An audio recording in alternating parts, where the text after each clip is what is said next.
ঈদের পরে কি করবেন? এটাই সত্যি, ঈদের পরে সমগ্র জাতি জানবাজি লড়াই করতে হবে সরকারের। আর কোনো নেতা নেই, আর কোনো দেশও নাই। কনস্টিটিউশন বদলে ফেলা হলো, বলা হলো বঙ্গবন্ধু হবেন দেশের আজীবন প্রেসিডেন্ট। যখন শাসনের অতীত হয়ে গেছে তখন সবাই আলোচনা করেছে উনি তার সারা জীবনের রাজনীতিতে ভালো কাজ কতগুলো করেছিলেন আর ত্রুটি বা ভুল কতগুলো ছিল। যখন জানবাজি লড়াই করছেন স্বৈরতন্ত্র যারা জগৎবাল পাথরের মতো, জিন্দাবাদের দৈত্যের মতো আমাদের কাঁধের উপরে আছে, তাদেরকে সরিয়ে দেওয়ার জন্য আমরা আন্দোলন করছি। আজ বাংলাদেশে এই সরকারের সমালোচনা করবার জন্য কোনো রাজনৈতিক বক্তার দরকার নাই। মানুষ যেভাবে সরকারের সমালোচনা করে আমরা রাজনৈতিক নেতারাই অনেক সময় অত বড় কথা বলতে পারি। আমাদের স্বাধীনতার অন্যতম স্থপতি শেখ মুজিবুর রহমান, তিনি তো একটা মহামানব ছিলেন। কোনো রকম কোনো ঘটনা ছিল না যাতে তিনি এই দেশের মানুষের গণতান্ত্রিক অধিকারের সাথে কোনো অন্যথা করেছিলেন। সমবেত সাথীরা এবং বন্ধুরা, আলোচনায় সম্ভবত জনাব এম এ আজিজ বললেন আজকের দিন কেবল গণমাধ্যমের কালো দিন না, সমগ্র জাতির জন্য কালো দিন। কারণ এটা কেবল সংবাদপত্রের স্বাধীনতা হরণ করবার অনুষ্ঠান ছিল না, অনুষ্ঠান ছিল সমস্ত মানুষের গণতান্ত্রিক অধিকার হরণ করা, প্রতিষ্ঠা করা বাকশাল। বাকশাল মানে এক দল, আর কোনো দল নেই। বাকশাল মানে এক নেতা এক দেশ, বঙ্গবন্ধু বাংলাদেশ। আর কোনো নেতা নেই, আর কোনো দেশও নাই।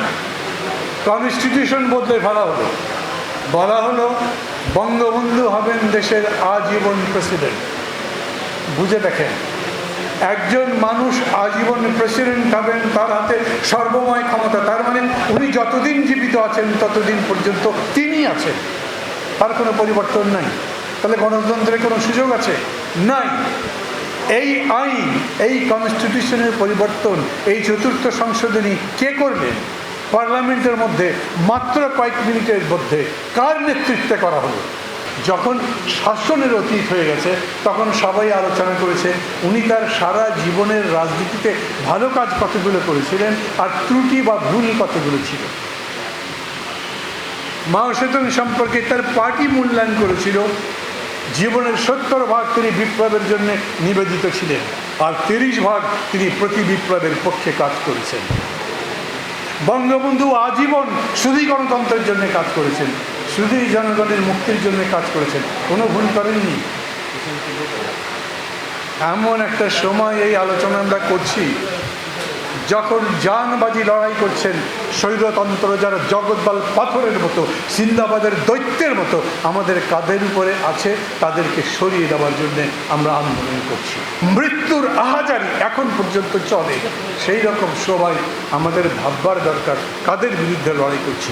আমরা ঠিকমতো বুঝি তাদেরকে, তাদের বিরুদ্ধে লড়াই করবার ঠিকমতো পথ, ঠিকমতো কৌশল অবলম্বন করতে পারি। আজ বাংলাদেশে কোনো তত্ত্বের বক্তব্য নাই। আজ বাংলাদেশে এই সরকারের সমালোচনা করবার জন্য কোনো রাজনৈতিক বক্তার দরকার নাই। মানুষ যেভাবে সরকারের সমালোচনা করে আমরা রাজনৈতিক নেতারাই অনেক সময় অত বড় কথা বলতে পারি। মানুষ জিজ্ঞেস করে, এরকম নয় ভাই সরকার এই কাজটা করলো কেন, এই ভুলটা করলো কেন, আপনারা কি করছেন, চালের দাম কমলো না কেন? মানুষের কাছে প্রশ্ন একটাই, এ যাবে কবে? কিভাবে যাবে? যাবে তো? আমাদের সবার সামনে রাজনীতি যারা যারা করছি, আন্দোলনের মাঠে আছি, আমাদের সবার সামনে ভাবতে হবে একটাই কথা, এ যাবে কবে, কতদিনের মধ্যে? একটা কথা তো ঠিক, মেঘে মেঘে অনেক বেলা হয়েছে, পদ্মা তিস্তা দিয়ে অনেক পানি গড়িয়ে গেছে, আর আমরাও দেখতে দেখতে প্রায় 15 বছর পার করছি। আর ডিসেম্বরের মধ্যে অথবা জানুয়ারির প্রথমের মধ্যে নির্বাচন করতে হবে। আপনার হাতে কতদিন আছে এই সরকারের বিরুদ্ধে চূড়ান্ত লড়াই করবার জন্যে? এখন সামনে ঈদের আগে তো আর কিছু করতে পারবেন না। ঈদের পরে কি করবেন? এটাই সত্যি, ঈদের পরে সমগ্র জাতি জানবাজি লড়াই করতে হবে সরকারের। এর তো কোনো বিকল্প নাই। আপনি কি মনে করেন যে এই সরকার এমনি এমনি চলে যাবে? আপনি কি মনে করেন র্যাবের উপরে যে স্যাংশন দেওয়া হয়েছে তার কারণে সরকার চলে গেছে? আপনি কি মনে করেন ভিসা নিতে ঘোষণা করা হয়েছে বলে সরকার এমন দুর্বল হয়ে গেছে যে মানুষের ক্ষমতা সেরে দিয়ে চলে যাবে? যায়নি তো।